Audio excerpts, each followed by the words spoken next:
Hi guys, I'm back and another unboxing of cycling gear I ordered online.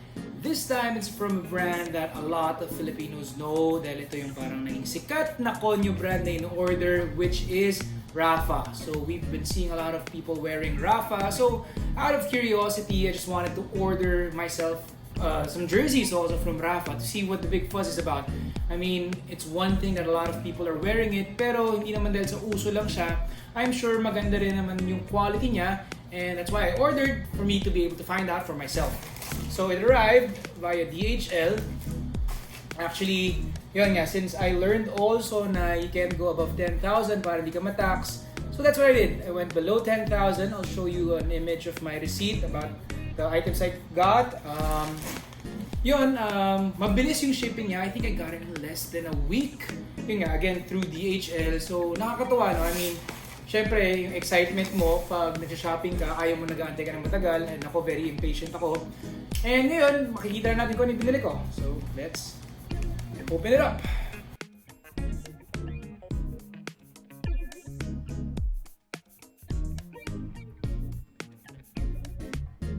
Nothing fancy, no nice box or no love letter like the other ones.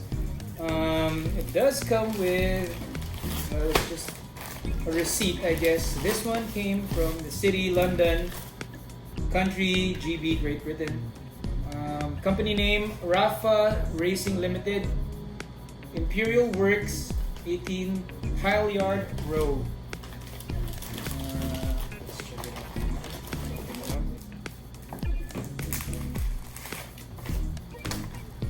Okay,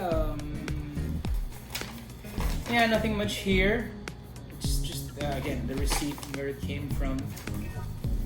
Actually, according to the DHL receipt, it came from Hong Kong, 5th floor gateway, 8 Chung Fai Road, Tsingyi Island, Hong Kong, China. So yeah, galing siya Hong Kong. Hindi naman pala galing sa London, Great Britain. Kaya rin siguro mabilis. So, we got it right away. Okay. So, again, let's take a look at what we got. So, first off, it comes in this little plastic bag. This is the Core Lightweight Jersey. So, the reason I got the Core Lightweight Jersey was mainit sa Pilipinas. So, that's another thing, no? When you're looking through the RAPHA website, check niyo palaging material ng mga jerseys na bibili niyo kasi ayaw niyo naman na minsan marami silang may mga naka-sale dyan or mura. Hindi naman lahat yun good deal kasi minsan sobrang kapal niya na parang pang winter riding siya or yung weather for European countries or well, first world countries. Hindi pwede sa Pilipinas yun kasi talagang mahirapan ka mag-cycling, di ba? I mean, pogi nga itsura pero hirap na hirap ka naman. So, that's quite useless. So, first, let's check this out.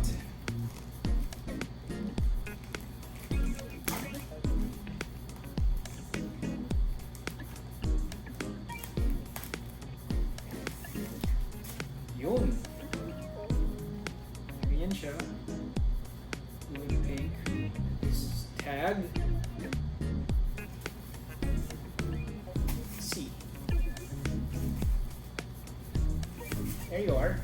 So, RAPHA. Chest. Simple lang. Then, yun nga, parang I think ito yung trademark nila na may parang white band sa left sleeve. Maganda siya kasi manipis. That's for sure. Eh, ako pawisin ako. Gusto ko mainitan.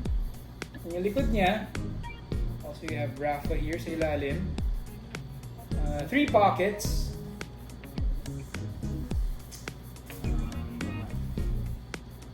It says RAPHA on the zipper. Open it up. Ano, manipis siya. Which is good. For Philippine weather.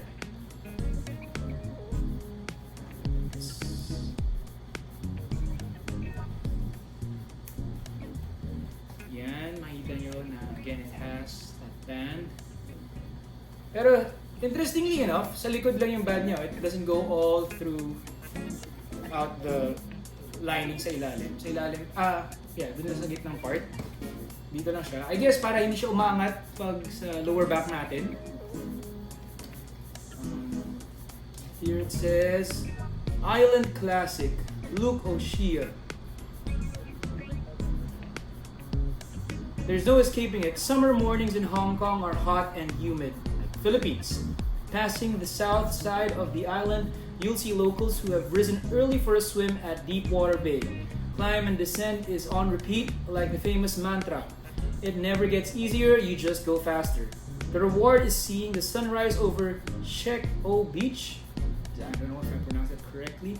And the South China Sea, well worth it. Then you just need to make your way back. So yeah, nakasulat siya sa loob. Cool, quite fancy. Care instructions. What else? Yeah, I got it in small.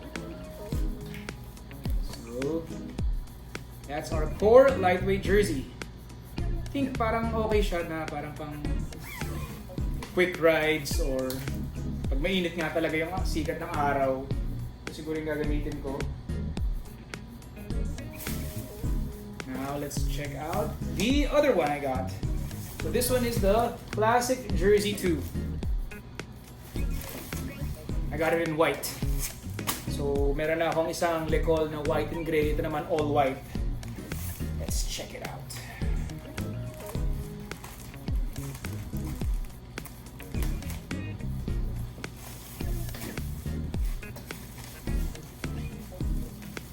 Yan, all white. Classic Jersey 2. So, natin. Yan siya. Manipis din yung tela niya. I think it's a different type of tela from the other one. But, yan, nakita niyo medyo manipis. So, I'm guessing I'll need to wear a base layer. Magamit to.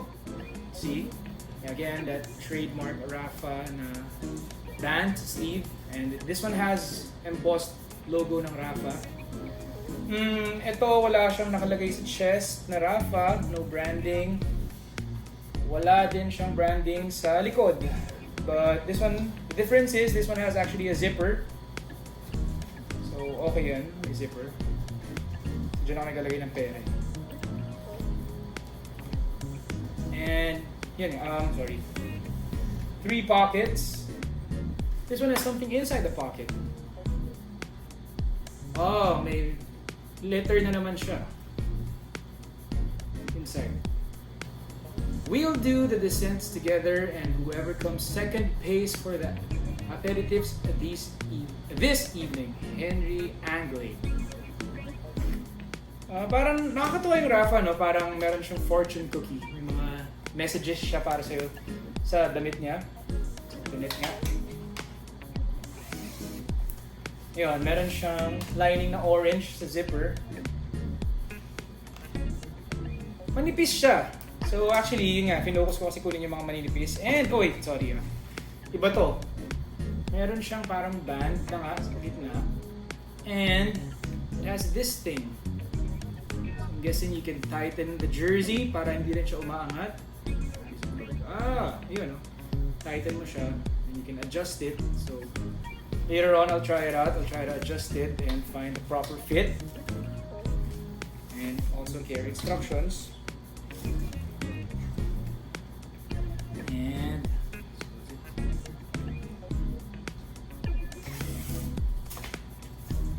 yan. This is our RAPHA Classic Jersey 2. Sukatin natin. Sana kasya sa akin yung small. Di ako sure parang mukha siyang malaki. I kind of like my jerseys medyo tight fitting and ayoko yung umaangat siya and yung nagtatangay ng hangin. So, let's find out.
there, tried them both on. They're okay. I got small, but again, they're different designs or different styles. So the core lightweight jersey was a bit tighter than the classic jersey 2. I like the fit of this one actually. So it's not as I thought it was gonna be big, pero sakto lang siya eh. Gusto ko yung pagkahapit niya sa body. Again, maganda yung fabric niya. This one I think I will buy again. As for the classic jersey 2, it's a bit weird. The tela, it's I think more on the cottony side. And then again, medyo manipis nga din talaga yung tela niya and white pa. So I'm gonna need to buy a base layer when I'm gonna be wearing this. And then medyo bitin siya sa may front part. So well, again, I wasn't wearing bib shorts when I tried them on, pero yeah, it has a weird fit. Not so happy with it.